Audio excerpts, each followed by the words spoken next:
Kok bisa sih ya kita itu jatuh pada insecurity tadi? Jadi orang yang minder, jadi orang yang rendah diri. Itu kira-kira sebabnya apa sih? Assalamualaikum warahmatullahi wabarakatuh.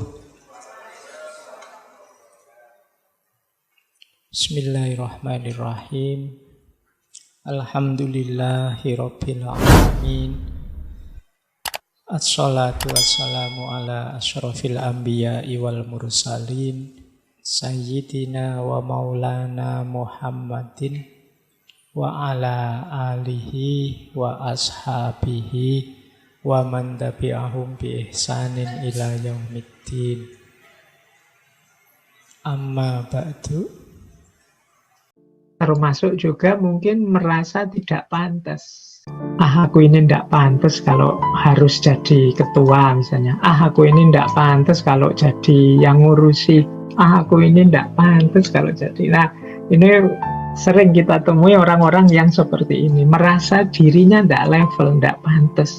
Kok bisa sih ya kita itu jatuh pada insecurity tadi? Jadi orang yang minder, jadi orang yang rendah diri. Itu kira-kira sebabnya apa sih? Nah, yang pertama, yang paling sering mempengaruhi kita, sehingga kemudian kita minder, sehingga kemudian kita rendah diri, merasa insecure dengan diri kita sendiri, itu adalah persepsi kita sendiri.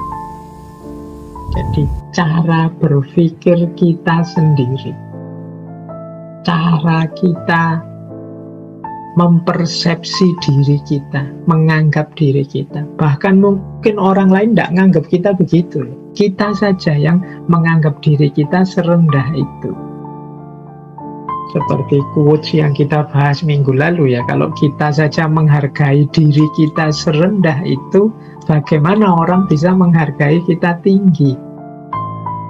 Ibaratnya orang jualan, itu kan kita sudah menjual diri kita sangat murah, menampilkan, menunjukkan harga kita itu sangat murah, sangat rendah. Ya pasti saja, tidak mungkin orang nawar seandainya ini jual beli ya. Orang berinteraksi nawar itu terus di atasnya. Kalau dari kita sendiri sudah rendah, ya orang bahkan bisa lebih rendah dari itu. Nah, ini kan kalau di minggu lalu ketika kita bahas people pleaser. Nah, persepsi orang-orang yang insecure ini terhadap dirinya juga begitu. Dia tidak memahami, mengakui, apalagi mensyukuri bahwa dalam dirinya itu banyak sekali keistimewaan-keistimewaan. Dalam diri kita itu banyak sekali potensi-potensi untuk bisa kita hidupkan. Kita terlanjur menganggap diri kita rendah, akhirnya ya kita tidak ngapa-ngapain. Atau kadang-kadang standar yang kita ikuti. Misalnya ya, hari ini kan kayak tadi banyak orang operasi plastik misalnya, standarnya mana? Itu kan terus orang milih, ada yang milih standar gaya Korea mungkin, atau milih standar gaya Barat. Nah, ini namanya standar. Nah, ketika standar, saya tidak tahu apakah memang cantik itu harus versi Korea ataukah gagah itu versi Barat, yang seperti apa. Tapi ketika ini standar ini sangat jauh untuk kita jangkau, tentu saja kita akan merasa diri kita sangat rendah. Coba ngambil standar yang masuk akal saja, mungkin kita tidak jatuh pada insecurity. Kenapa kita mempersepsi diri kita terlalu rendah? Kemungkinan standar yang kita ikuti, kita tetapkan terlalu tinggi atau terlalu tidak nyambung dengan kita. Akhirnya ya kita menganggap diri kita benar-benar rendah. Padahal ya kayak kasusnya operasi plastik tadi ya kan, setiap orang itu kan kalau dari sisi estetika itu kan ada teori yang jenisnya subjektivitas. Jadi cantik, indah, harmonis dan lain sebagainya itu ya hubungannya dengan persepsi masing-masing subjek. Bagi seseorang mungkin sesuatu itu sangat indah, tapi bagi orang lain bisa biasa-biasa saja. Nah, ini urusannya standar. Jadi akar kenapa sih orang kemudian menganggap dirinya sangat rendah, dirinya sangat tidak penting, jangan-jangan mengukurnya terlalu jauh. Bukan berarti salah, tapi standar yang terlalu jauh ini membuat kita merasa diri kita terlalu rendah, sehingga tidak semangat untuk mencapai ke sana. Akhirnya berhenti, apalah aku ini. Nah, ini yang pertama biasanya. Yang paling banyak sebenarnya yang pertama ini.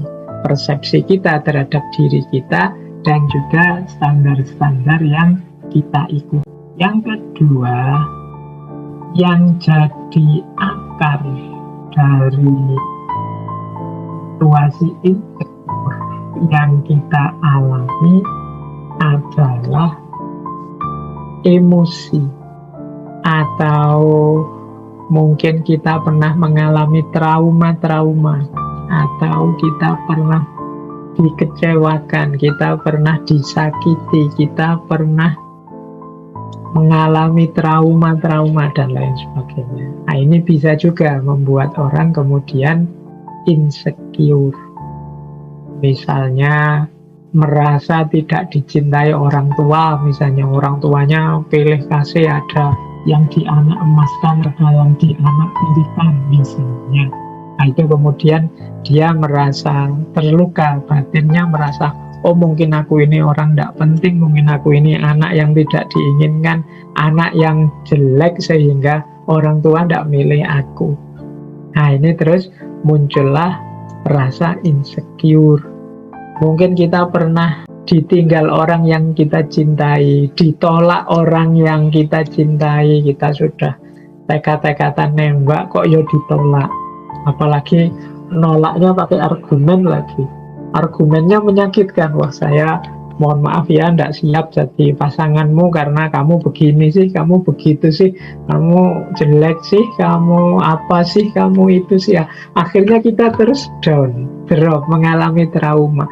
Oh berarti aku ini jelek, oh berarti aku ini tidak pantas punya pasangan, oh berarti ini luka batin. Ini juga sering melahirkan insecure. Akhirnya kita besok-besok tidak berani lagi nembak. Besok-besok kita mikir-mikir dulu kalau mau mencari pasangan. Emosi, luka batin, trauma ini sering melahirkan rasa aku tidak cukup baik, aku ini ternyata jelek, aku ini ternyata tidak layak dicintai, tidak layak disukai, dan lain. Apalagi kalau ini kemudian dihubungkan dengan yang lebih besar, misalnya orang salah persepsi memahami takdir misalnya. Selama ini kan kita selalu kalau ada orang mengalami musibah itu kita yang nuding bahwa wah kamu itu banyak dosa makanya oleh Allah diberi azab. Ini kan nunjuk keluar. Ada yang lebih ngeri lagi yang ditunjuk dirinya sendiri terus. Wah ini kok ngalami bencana ya, jangan-jangan bencana ini gara-gara dosaku, jangan-jangan bencana ini gara-gara kelakuanku, jangan-jangan bencana ini gara-gara kesalahan-kesalahanku selama ini. Akhirnya dia begitu marah, begitu kecewanya dengan dirinya. Nah ini juga jenis emosi. Jadi orang tidak nyaman dan tidak aman terhadap dirinya itu bisa karena persepsi, bisa karena emosi. Kalau persepsi tadi ya pikiran-pikiran kita sendiri. Kalau emosi itu muncul dari trauma-trauma, luka-luka batin yang selama ini mungkin kita alami. Ada kalanya juga karena lingkungan, pengalaman sehari-hari. Mungkin kita nasibnya tidak terlalu bagus, kita punya lingkungan yang tidak sehat. Misalnya lingkungan yang selalu mengecilkan kita, lingkungan yang tidak menganggap kita, lingkungan yang tidak menghitung keberadaan kita. Nah ini juga membuat kita terus jadi minder, merasa kecil.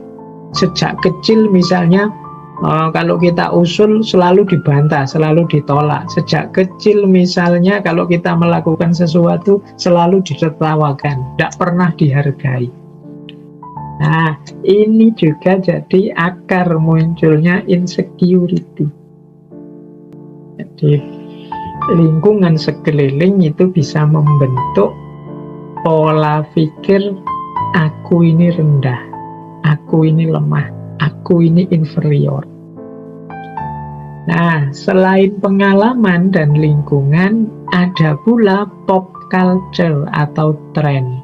Nah, kalau ini budaya pop atau tren-tren yang beredar di sekeliling kita. Ketika kita tidak update, ketika kita tidak mengikuti tren yang berjalan, kita terus merasa, aku ini apa sih? Aku ini kurang gaul, aku ini ketinggalan zaman, aku ini masa lalu. Nah, ini bisa juga. Jadi kita tidak mengikuti tren, kita tidak update, kita jadi orang yang tidak ngerti ini, tidak ngerti itu, tidak bisa ini, tidak bisa itu, sesuai kemampuan anak hari ini. Akhirnya kita insecure. Misalnya teman-teman kita hari ini main gamenya sudah main game-game kelas tinggi yang sekarang sedang hits itu. Nah, terus kita kok tidak bisa main game seperti itu. Terus kita insecure. Sekarang semua orang mengikuti drama Korea yang judulnya ini itu, kok kita tidak ngikuti. Akhirnya dalam obrolan kita merasa, ternyata aku ini tidak update, tidak nyambung terus kalau ngobrol sama teman. Nah, ini juga sumbernya insecure. Jadi seolah-olah itu hal yang sangat penting. Kemudian ketakutan. Nah, kalau hubungannya dengan ketakutan ini, ya setiap orang punya ketakutan-ketakutannya sendiri. Tapi dalam insecurity ini, ketakutan itu membuat kita kemudian tidak ngapa-ngapain, membuat kita menarik diri dari kehidupan nyata. Nah, itu dulu mungkin pernah saya gambarkan seperti ini ya. Reality of fear, tentang ketakutan. Bagaimana kita hidup ini banyak ketakutan, tapi sebenarnya kalau pakai kalimat-kalimat yang ditulis di situ, ketakutan yang ada dalam diri kita itu seringkali bukan pada yang kita takuti, tapi pada dibalik yang kita takuti. Itu nanti yang disebut insecurity. Misalnya di situ ada kalimat, engkau sebenarnya tidak takut pada kegelapan. Engkau hanya takut pada apa yang ada di balik kegelapan itu. Tapi kita menganggapnya, saya takut kegelapan. Nanti orang insecure juga begitu. Mungkin kita itu tidak takut pacaran, tapi takut ditolak. Kita tidak takut ujian, tapi takut nilainya rendah. Nah, ini loh yang jadi sumbernya insecure itu.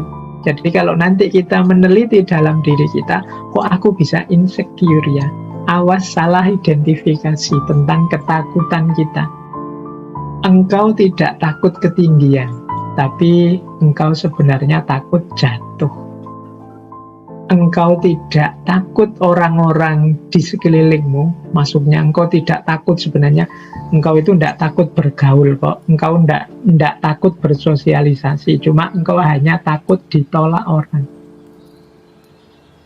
You are not afraid to love, you are just afraid of not being loved back. Engkau sebenarnya bukan orang yang takut mencintai, tapi takut tidak dicintai kembali.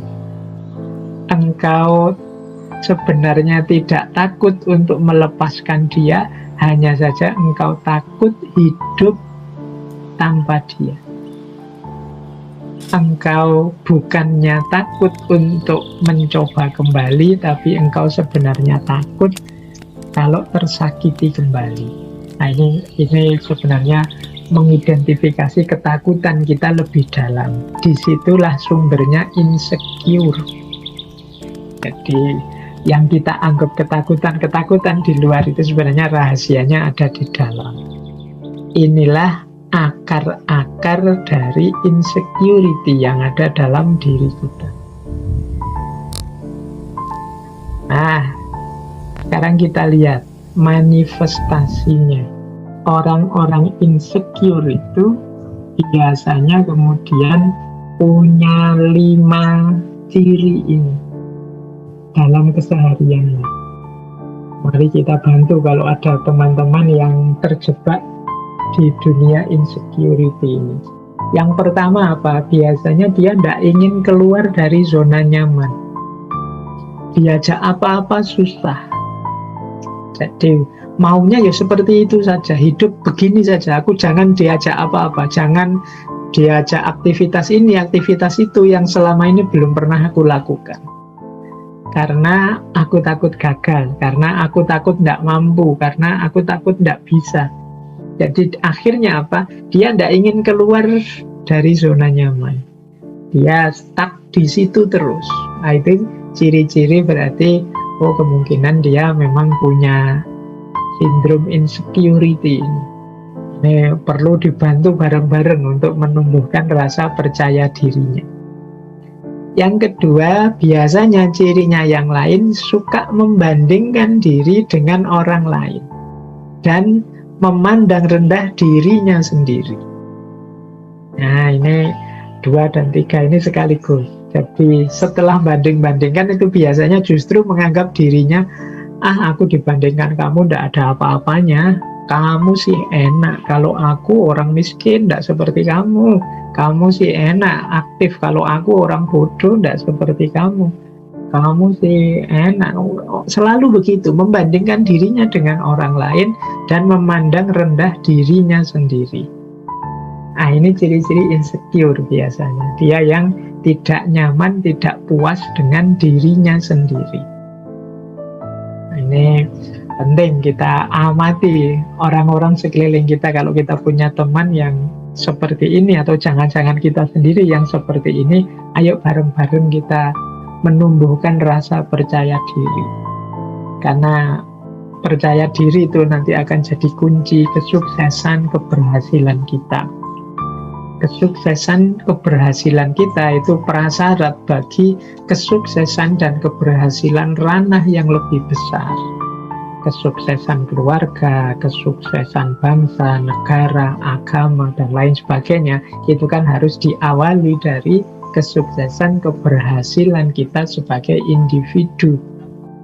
Kalau kita sebagai individu menganggap diri kita bukan apa-apa, menganggap diri kita terlalu rendah, terlalu lemah, ya sulit nanti kita sebagai pribadi sukses. Kalau sebagai pribadi kita tidak sukses, bagaimana kita sukses dalam keluarga? Bagaimana lebih besar lagi sukses dalam negara, sukses dalam agama, dan lain sebagainya. Maka kita cermati gejala-gejala ini, semoga tidak banyak ada dalam diri kita.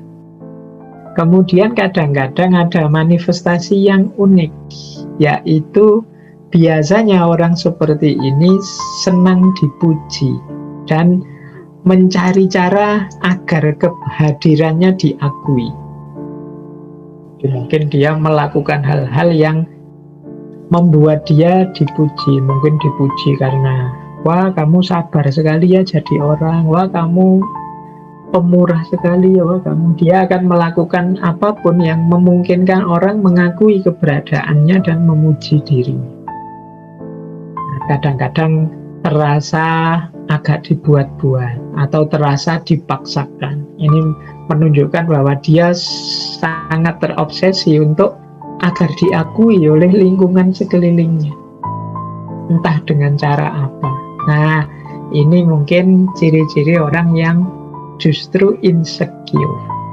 Jadi karena dia tidak yakin bahwa dirinya mampu, dirinya bisa, maka dia menunggu pengakuan dari orang lain bahwa dirinya bisa, bahwa dirinya mampu.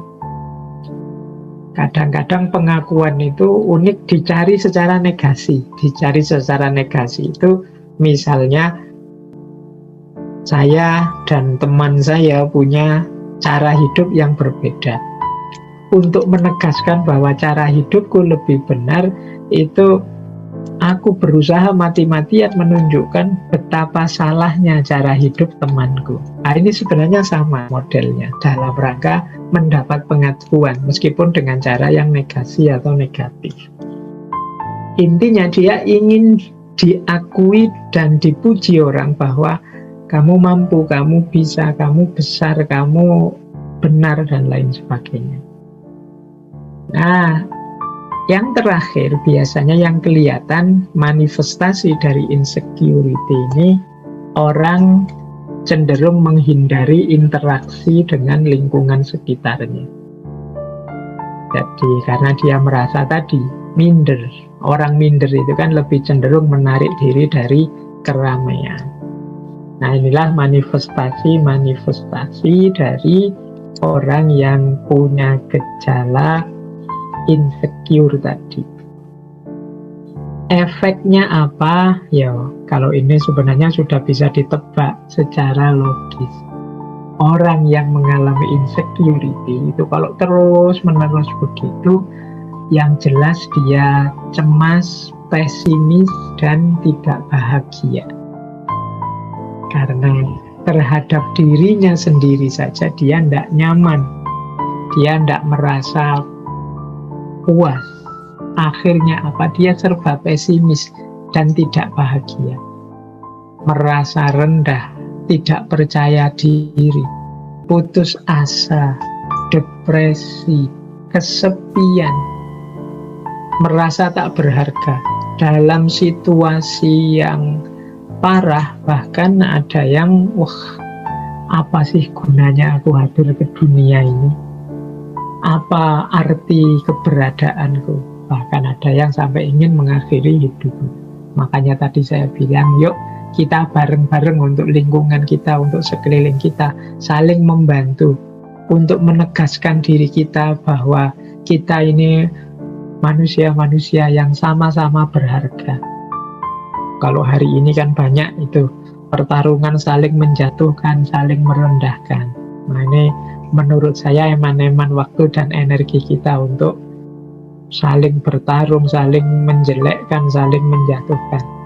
Akan lebih kondusif, nyaman, enak hidup ini kalau kita saling mendukung, saling menguatkan, saling menumbuhkan rasa percaya diri bahwa kita mampu, kita bisa.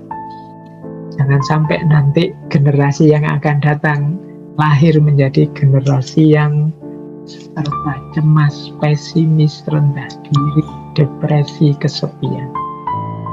Orang-orang yang mengalami insecurity semacam ini hidupnya pasti lelah.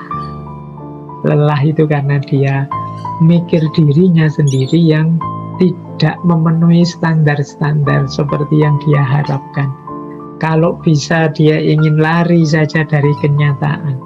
Dia tertekan karena tidak cocok antara ideal yang ada di pikirannya dengan kenyataan yang ada di depan matanya. Jadi dia akhirnya ingin lari dari kenyataan. Fisiknya lelah, batinnya lelah. Makanya dia punya kecenderungan, saya bilang tadi, kalau dalam situasi sangat parah, ini perlu psikolog, perlu psikiater. Hari ini banyak hal yang membuat kita jatuh pada insecurity. Mari kita bareng-bareng untuk menyembuhkan rasa minder, rasa tidak percaya diri. Oke, untuk malam hari ini saya cukupkan sekian dulu. Mohon maaf kalau ada yang kurang berkenan, mungkin 1-2 kekurangan apa, mohon dimaklumi. Kalau ada kekhilafan, kealpaan yang teman-teman ngerti benernya seperti apa, ya silahkan disampaikan. Kurang lebihnya mohon maaf. Wallahul muwaffiq, wallahu a'lam bissawab. Wassalamualaikum warahmatullahi wabarakatuh.